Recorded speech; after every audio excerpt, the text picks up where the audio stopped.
Americans are frightened by a lot of things. Sharks, strangers, bread that isn't 40% sugar. But nothing terrifies an American more than a single word. And that word is Socialism.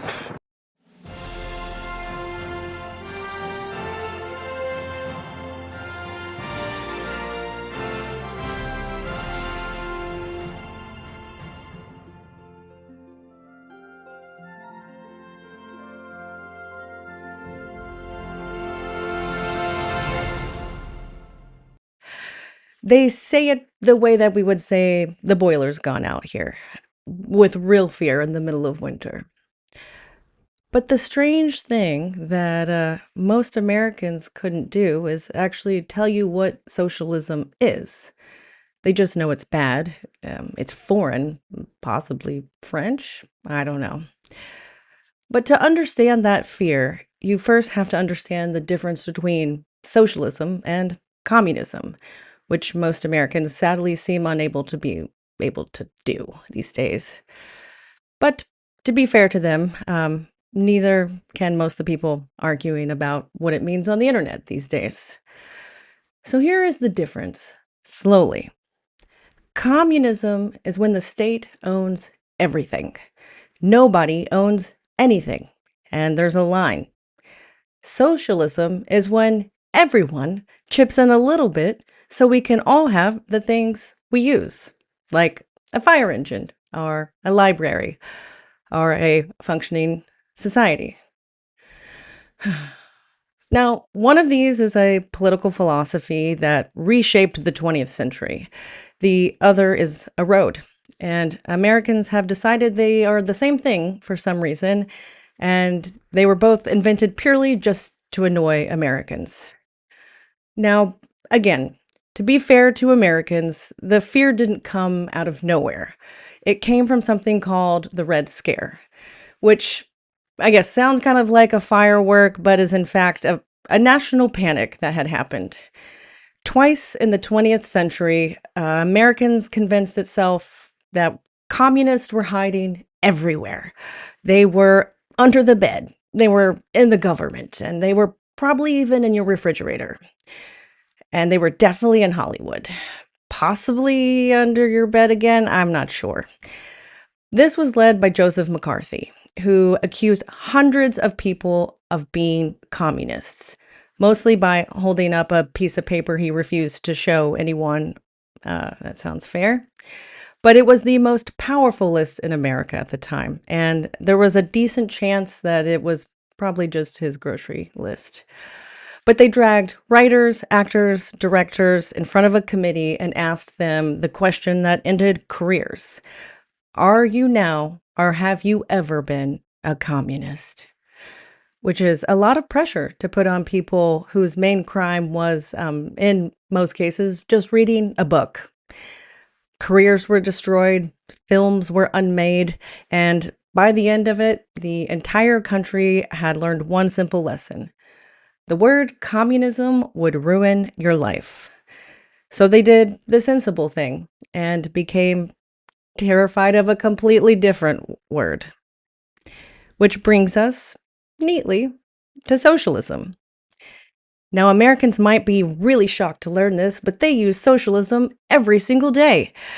They just don't call it that word because using that word would be them admitting they were wrong, and they would sooner fight a bear than admit that. But here are 5 examples of socialism Americans use almost every day. The fire department. If your house catches on fire in America, a group of complete strangers paid for by everyone's taxes arrives in a big red truck, puts it out for free. No bill, no invoice, and nobody checks to see if you personally contributed enough fire to society. And then they get called a hero. It is also, technically, the exact same thing they claim to be afraid of.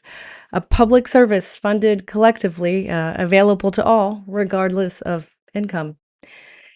And if you described the fire department to an American without saying the words fire department, I'm pretty sure they would report you to FBI. Oh, I'm not sure how efficient that is these days anyway. But another one, the public library, a building full of books that anyone can borrow for free, funded by everyone, available to everybody, regardless of how much money you have. I think if you pitch that as a new idea today, Americans would call it communism, and someone would absolutely faint over the idea of people reading books. My other favorite one, the roads. Yeah, that's right. You drive on socialism. Woo! Americans love their roads. The great open highway, freedom on a tarmac, and those roads were built by the government, paid for by everyone else's taxes, and they are pretty much free to use.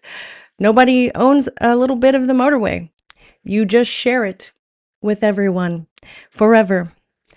And the interstate highway system was signed into existence by a Republican president, which sounds like being sold anti-shark spray by someone who is secretly a shark. But this was the largest public work ever taken under by the American government in American history. And it is totally socialist, and they drive on it every day to get to a rally that is fighting against socialism. Another one, public schools. Every American is entitled to an education paid for by everybody, whether you have a child or not, whether you like kids or not. And probably by a kid you'll never meet will be learning math in one of those schools. Sorry, maths. Now, this is the plot of every scary documentary about socialism. Education. Yeah. So, Americans, they call it something else. Whatever, but it's socialist. The biggest one of all, though, the biggest socialist program in America they have, the military. It is loved by everyone, and it is funded by everyone, and it is the largest socialist enterprise in the world. It is funded entirely by taxes. It gives people free healthcare, free housing, free food, free education, and a pension. It is essentially a small Scandinavian country with a lot of tanks. Now, an American will tell you happily hand over their taxes to any government-run program. They don't want to do that.